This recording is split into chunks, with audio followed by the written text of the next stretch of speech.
Hello then, welcome to this Friday's SBC News. Héros, Creole for hero, is a given name for the new Praslin passenger port terminal. It is named after a well-known schooner that sunk in 1975. The name was revealed in a ceremony this morning. President Wavelram Calawan was honored to cut the tropical ribbon made from coconut leaves to officially open the terminal. Work on the jetty itself started in 2018 and was completed in 2020, costing some 18.4 million rupees.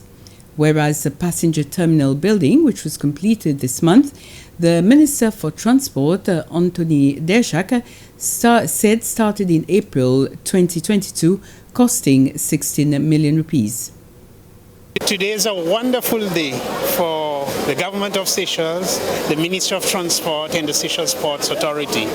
After so many years, finally, we have our passenger terminal and we can open the Bicetan Praslin port.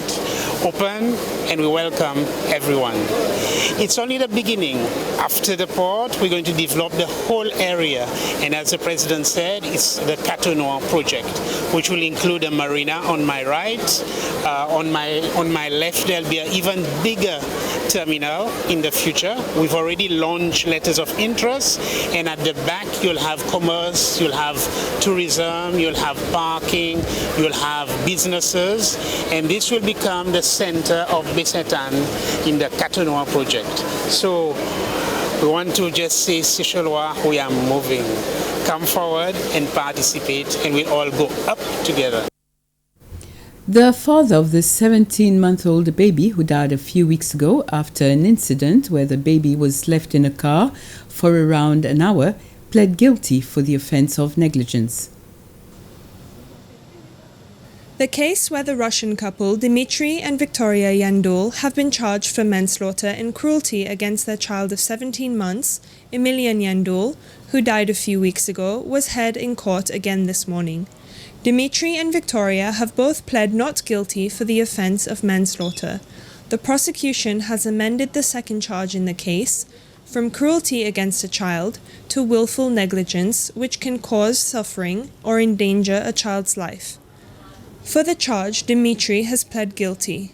His lawyer, Alexia Amsbury, has said that this is his first offence and he has not been convicted of any crime in any country.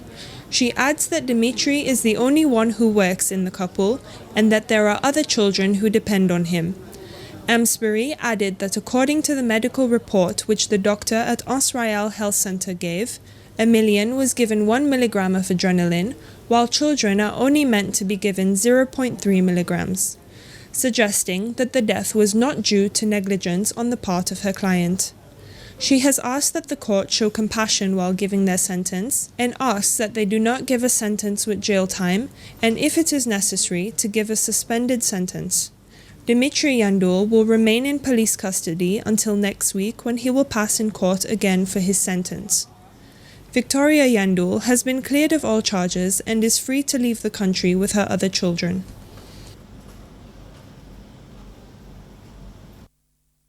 The Supreme Court has ruled as not valid a resolution of directors authorizing Mr. and Mrs. Valabji to get funds from the company to pay their legal fees. This is in the Firearms and Prevention of Terrorism case. The court ruled firstly that the Valabji couple provided contradicting submissions in relation to whether the funds would be a loan or an advancement from the company. Secondly, that there are specific circumstances under Section 172 of the Companies Act, when a company can provide loan, and circumstances of this case do not fall within this section. Chief Justice Ronnie Govindan stated that the company is not authorized to make any payments to directors which are not in accordance with the law, that the company is restricted in providing loan to a director and any payment to a shareholder will be limited to a dividend amount.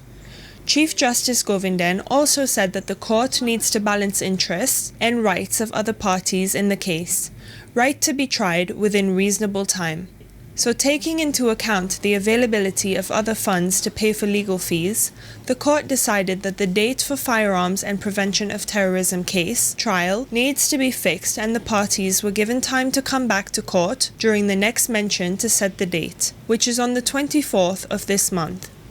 The court stated that the anti-corruption case will also proceed to trial on the date already fixed, the 11th of April this year.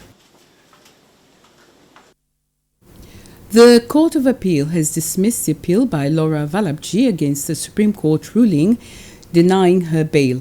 Delivering the ruling, Judge Fiona Robinson says the amount of evidence against Mrs. Valabji and her husband Mukesh far outweighs the reasons given by Mrs. Valabji to be released on bail.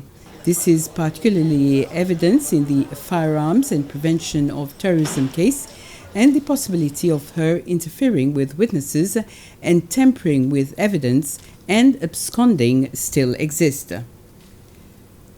President Ramkalawan will join various heads of state and government for the upcoming World Government Summit in Dubai from the 13th to the 15th of February. This will be held under the theme Shaping Future Governments. The summit will see the participation of 10,000 delegates from 150 countries around the globe. The President will be accompanied by the Minister for Finance, National Planning and Trade, Nadi Hassan, the Minister for Investment, Entrepreneurship and Industry, Devika Vidot, and other senior government officials. As 5 students from last year this morning received the results for the professional centres, or SALs, they've applied for. Our team passed by Beauvalon, English River and Perseverance secondary schools this morning. The anticipation of the students filled the atmosphere of each school, with many discussing amongst their peers. Many of those whom we talked to were satisfied with the results and were happy to have gotten in the school of their choice. School leaders have said they were happy how it has all turned out and the reactions of the students. But students who did not get accepted into a professional centre or SALs will have their appeal process on Monday in their respective schools. The Seychelles Maritime Safety Authority, the SMSA, and the Seychelles Fishing Authority made clarifications on the identification of all small vessels measuring less than 10 meters operating in the EEZ of the Republic of Seychelles. The publication of these new regulations allow for a 6-month transition period before the regulations take full effect on the 1st of August.